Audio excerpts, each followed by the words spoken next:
یہ نارمل ہے اس طرح کی، اس لیے بڑی خطرناک چیز ہے. مشہور سے اب مجھے آخری جملوں میں یہ بات یاد آ گئی ہے. ویسے ایسا لگتا ہے کہ آپ علمی جستجو میں خود کو ہمیشہ مگن رکھتے ہیں، عالم ہیں مگر طالب علمانہ آپ کی ایک سوچ ہوتی ہے. یہی مسجد میں اہل حدیث احباب بھی تشریف فرما تھے، ان کے ساتھ بھی آپ کی گفتگو رہی. پھر آپ جہلم بھی تشریف لے گئے اور فاتح جہلم کے نام سے مشہور بھی ہیں.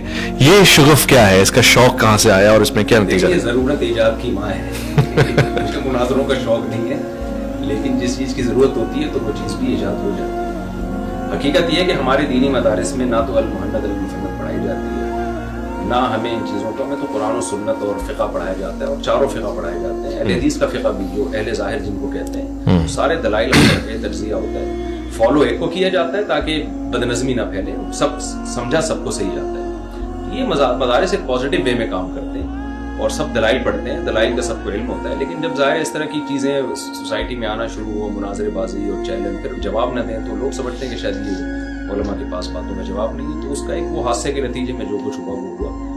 تو ورنہ میرا مزاج ایسا نہیں ہے کہ جا کے میں کوئی علاقے فتح کر کے آؤں.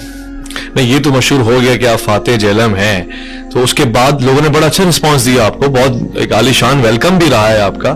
آپ کا ویسے دل تھا کہ بیٹھ جائیں اور بات کر لیں تو اچھا ہے؟ اسی لیے گیا تھا بیٹھنے کے لیے. مجھے تو یہ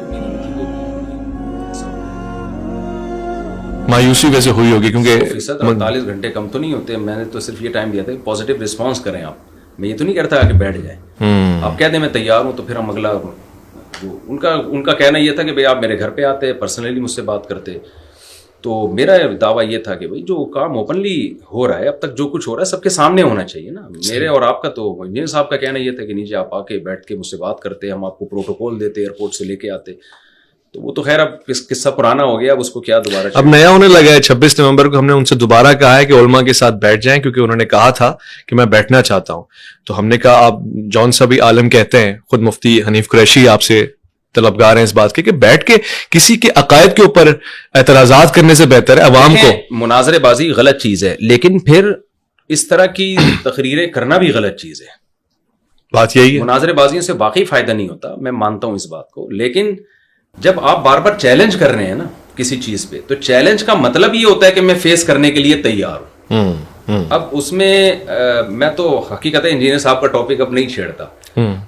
آپ نے پوچھ لیا ہے اور آپ ان کے فرینڈ بھی ہیں، دوست بھی ہیں، تو اس لیے میں یہ آپ کے کہنے پر بات کر رہا ہوں کہ جب آپ چیلنج کرتے ہیں نا تو چیلنج کا مطلب ہوتا ہے کہ پھر فیس کرنا اس کو. اب ان کی رائے یہ ہے، انجینئر صاحب کی رائے، کہ آپ یوٹیوب پہ فیس کریں اس کو، کلپ بنائیں آپ. تو میں نے جو پہلے کلپ بنائے ہیں نا، تو مجھے لگا کہ میرے کلپ کو کا مطلب ہی غلط لیا جا رہا ہے. تو کلپ کا مطلب تو یہاں سے کلپ، پھر وہاں سے کلپ، پھر یہاں سے کلپ، پھر وہاں. وہ ویوز کی جنگ ہے. لوگ دیکھ رہے ہوتے ہیں مرغوں کی طرح، یہ مولانا لوگ اور مذہبی اسکالر لڑ رہے ہیں آپس میں. ایسا ہی ہے.